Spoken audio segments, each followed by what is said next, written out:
Assalamualaikum warahmatullahi wabarakatuh. Perkenalkan, nama saya Ivana Vita, NIM 202012012015. Di sini saya akan mempresentasikan tentang manajemen pengantar fungsi staffing. Definisi staffing. Staffing adalah usaha untuk mengisi dan memenuhi kebutuhan tenaga kerja manusia dalam suatu organisasi. Macam kegiatan staffing. 1. Perencanaan sumber daya manusia. 2. Penarikan. 3. Seleksi. 4. Pengenalan dan orientasi. 5. Latihan dan pengembangan. 6. Penilaian pelaksanaan kerja. 7. Pemberian jasa dan penghargaan. 8. Perencanaan dan pengembangan karir. Perencanaan sumber daya manusia. Perencanaan sumber daya manusia adalah mencakup semua kegiatan yang dibutuhkan untuk menyediakan tipe dan jumlah karyawan secara tepat dan dalam pencapaian tujuan organisasi. Ada 2 bagian perencanaan personalia yang dibutuhkan. 1. Penentuan kebutuhan jabatan. 2. Pengembangan sumber-sumber penawaran personalia. 1. Penentuan kebutuhan jabatan. Penyusunan personalia organisasi dimulai dengan 1. Penentuan tujuan dan rencana organisasi. 2. Penentuan spesifikasi jabatan atau job specification, jenis-jenis jabatan dan keterampilan yang dibutuhkan. 3. Meramaikan jumlah karyawan yang dibutuhkan di masa mendatang. 4. Persediaan karyawan untuk melaksanakan berbagai kegiatan. Analisa jabatan juga menghasilkan deskripsi jabatan. Penentuan spesifikasi jabatan yaitu hasil dari proses analisa jabatan atau job analysis yang terdiri dari penentuan keahlian dan keterampilan yang dipunyai, tanggung jawab, pengetahuan mengenai pekerjaannya, wewenang yang dimiliki serta hubungan yang ada dalam setiap jabatan dalam suatu organisasi proses.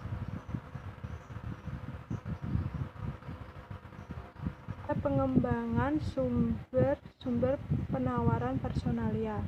Ada 2 sumber perolehan tenaga kerja, yaitu sumber inter dan sumber ekster. Tapi manajer lebih menyukai perolehan dari sumber inter karena dapat memotivasi karyawan yang sudah ada. Tetapi juga manajer perlu mencari orang yang tepat dalam menduduki suatu posisi agar pekerjaan dapat berjalan secara efektif dan efisien dari luar organisasi. Ada 3 sumber penawaran inter, yaitu penataran atau upgrading, yaitu dengan mendidik dan memberi pelatihan, pemindahan, transferring, yaitu posisi yang kurang disenangi ke posisi lain yang lebih memuaskan kebutuhan. 3. Pengangkatan atau promoting, yaitu pengangkatan ke jabatan yang lebih tinggi lagi. Sumber ekster. Penawaran tenaga kerja dapat diperoleh antara lain dari lamaran pribadi yang masuk, organisasi karyawan, kantor penempatan tenaga kerja, sekolah-sekolah, para pesaing imigrasi dan migrasi.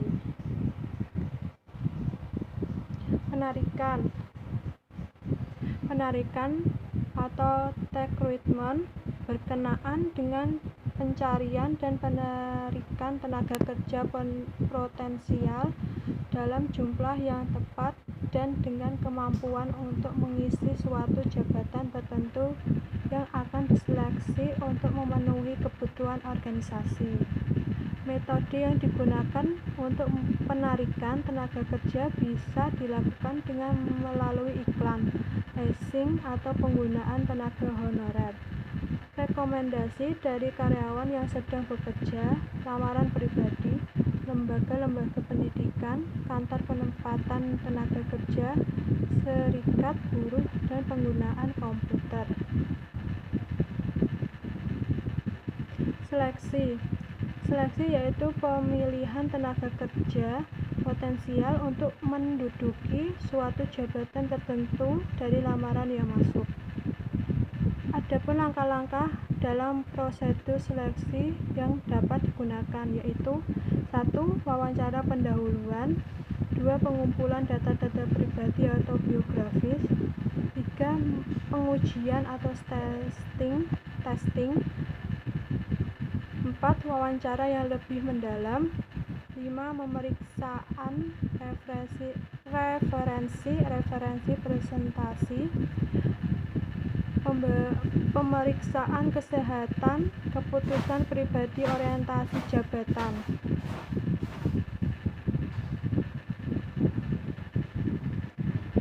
Latihan dan pengembangan. Tujuan latihan dan pengembangan karyawan adalah untuk memperbaiki efektivitas kerja karyawan dan mencapai hasil-hasil kerja yang tidak ditetapkan. Pada umumnya, karyawan dikembangkan dengan metode yaitu A.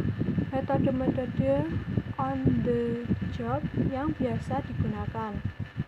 B. Pengembangan off the job dilakukan. A. Metode on the job yang biasanya dilakukan yaitu coaching, di mana atasan memberikan bimbingan dan pengarahan langsung kepada bawahan dalam pelaksanaan pekerjaan rutin mereka. Planned progression atau pemindahan karyawan dalam saluran-saluran yang ditentukan melalui tingkatan organisasi yang berbeda.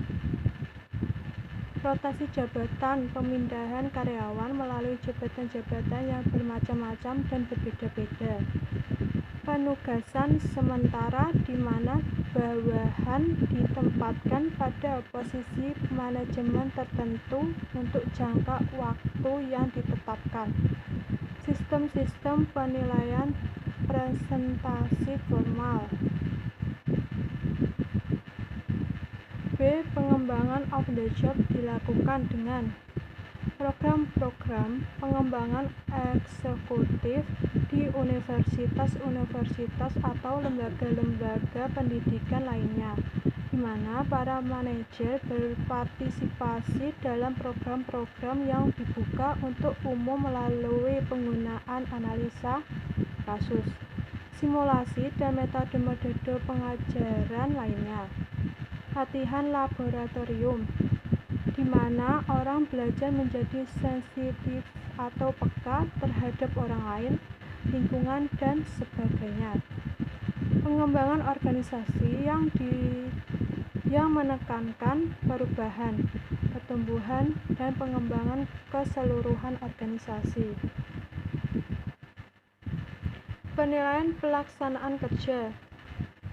Di dalam penilaian pelaksanaan kerja dilakukan dengan membandingkan antara pelaksanaan kerja perseorangan dan standar-standar atau tujuan-tujuan yang dikembangkan bagi posisi tersebut. Pemberian jasa dan penghargaan.